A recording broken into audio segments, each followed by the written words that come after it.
Bonjour, mon nom est Fabricio Herrera Segovia et je suis ici pour présenter l'équipe de Played Interactive.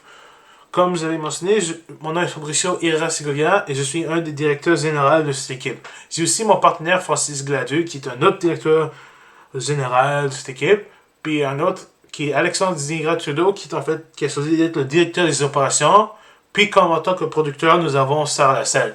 Nous quatre sommes essentiellement les capitaines de cette équipe.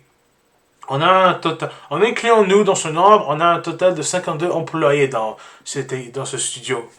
Nous avons dans la promulgation, nous avons un total de 17 gens qui travaillent, 3 directeurs programmeurs, 10 programmeurs et 4 intégrateurs. On a compris que notre projet va valoir beaucoup de la programmation, donc on s'est assuré d'au moins d'avoir 3 directeurs programmeurs. 2 qui vont être principalement pour nos 10 programmeurs, comme ça ils peuvent avoir de l'aide puis facilement créer le code. Et un qui sera pour les intégrateurs, comme ça ils pourront plus facilement intégrer le jeu. Dans le design conception, on a au moins 15 ans qui travaillent dedans. 2 directeurs créatifs qui vont tous les deux s'occuper de nos 10 designers, ce qu'on a 4 level designers, 4 character designers et 2 native designers. À cause que c'est pas un jeu qui sera pas vraiment orienté dans l'histoire, mais plus pour l'exploration, on n'a pas vraiment besoin d'histoire, mais on a quand même besoin de quelqu'un des scripts pour les événements. Donc, on a choisi 2. Et 3 UI et UX designers, parce qu'on sait que ce sera un jeu qui va avoir de l'importance sur l'UI. Au côté artistique, on n'avait pas vraiment besoin de eux. C'est plus pour les animateurs, donc on a choisi plus d'en avoir 12 employés sur ça. 2 directeurs artistiques, un qui va s'occuper de nos 6 animateurs qui seront les plus utiles, et 2 autres qui vont s'occuper des artistiques 2D, 3D. On ne sépare pas, en fait, ces travailleurs, ce seront les deux des artistiques 2D, 3D, parce que on n'aura pas besoin beaucoup de concept art 2D, donc ce sera plus pour la modélisation 3D. Aux finances, on a un directeur de finances, un comptable, pour les 2 qui vont s'occuper de faire notre budget. Pour vente marketing, on a un directeur de vente et un directeur de marketing, parce qu'on veut s'assurer que le jeu se vend. Et on a une personne pour la gestion de communauté. Par contre, on a choisi 2 HR, des ressources humaines, parce que bien que ce sera acceptable d'en avoir un, avec les récents événements de Blizzard puis Activision, on est tous d'accord que le HR, sûrement, il y aura plus besoin d'aide pour comme ça les employés peuvent se sentir plus confortables. Donc, on a choisi 2 pour comme ça ils peuvent gérer ces problèmes au cas où. En milestone, on pense créer notre jeu commencer au début, moitié 2021 et vers la fin de 2023. On commencera avec la planification du projet, suivi du prototype qui va nous aider à créer justement le concept et les mécaniques de base, presque les mécaniques de base du jeu. Ainsi, après, on aura fini ce premier prototype qui va nous servir de base du jeu, puis on pourra commencer complètement le développement du jeu. C'est que là, on va player le total de nombre de travailleurs. Là, on commencera à créer justement le jeu, puis on pourra commencer à faire un playtest aux gens pour vérifier chacune des mécaniques séparées. Ensuite, on aura un deuxième playtest, que justement, lui, ce sera plutôt pour vérifier les mécaniques, mais ensemble. Avec ça, on pourra créer notre première trailer, puis on pourra commencer à faire notre communauté avec notre site web, notre chaîne YouTube et la Discord. Suivi de notre playtest ensuite après, pour comme ça on peut mieux comprendre s'il y a quoi d'améliorer ou si ça va bien. Ce qui pourra nous permettre de faire un deuxième trailer qui présentera plus le jeu. En 2023, on pourra finalement présenter notre jeu au E3, et c'est là qu'on aura un gameplay trailer, et c'est là qu'on sera plus ouvert au jeu. En avant, on sera un peu en secret pour comme ça le monde ne peut pas tous connaître, mais c'est là qu'on va commencer à présenter le plus.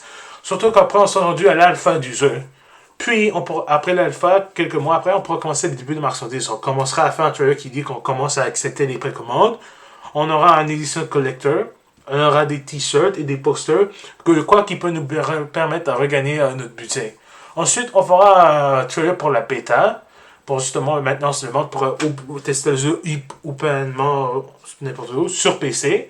Puis ensuite, on aura la bêta ouverte. Et après, on fera un dernier trailer qui montrera justement la sortie du jeu. Et après, on sortira le jeu entre fin novembre et début décembre. On va s'assurer d'atteindre ce temps-là pour comme ça, si jamais il y a des bugs, au cas où, on pourra les fixer avant les vacances de Noël. Comme ça, le monde pourra plus y jouer durant les vacances de Noël et ce sera là que notre popularité pourra monter. Pour notre budget, on a un total de 50 millions de dollars.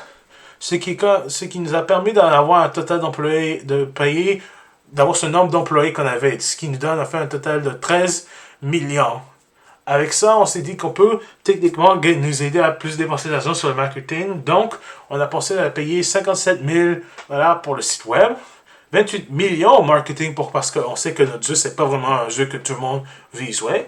Donc, on va payer beaucoup au marketing pour comme ça beaucoup de gens peuvent le connaître et comprendre et pourra au moins rester en tête en disant. Pour notre voyage comme le 3 Paxis ou même en dehors des pays, on a un total de 758 qu'on pense à dépenser en fin. Puis pour les deux cas, les kits de développement PlayStation 4 Xbox, on pense devoir dépenser 11 000. Ce qui nous fait un total de 42 millions de budget à dépenser. Et il nous donne à la fin 7 millions de budget, ce qui est bon parce que nous, on veut garder justement 15% et 7 millions, c'est le 15%. Au cas qu'on aura besoin de dépenser plus. Sachant que notre jeu LSP Lightspeed Package va coûter 60 $, on pense qu'avoir un total de 500 000 précommandes et à la sortie, on pense au moins en vendre 1 million. Sachant que les impôts coûtent 7 $ puis les publicités vont au moins 18 $ par copie, c'est important de savoir. On sait qu'on pourra au moins avoir un total de 52 millions d'argent qu'on pourra se refaire à la première journée. Et à la fin du mois, si le jeu marche bien et la propriété est connue, on pourra avoir au moins un total de 200 millions d'argent à se faire. Ce qu'on pense être d'accord à être un succès. Merci beaucoup de m'avoir écouté et maintenant je passe la parole à mon prochain partenaire.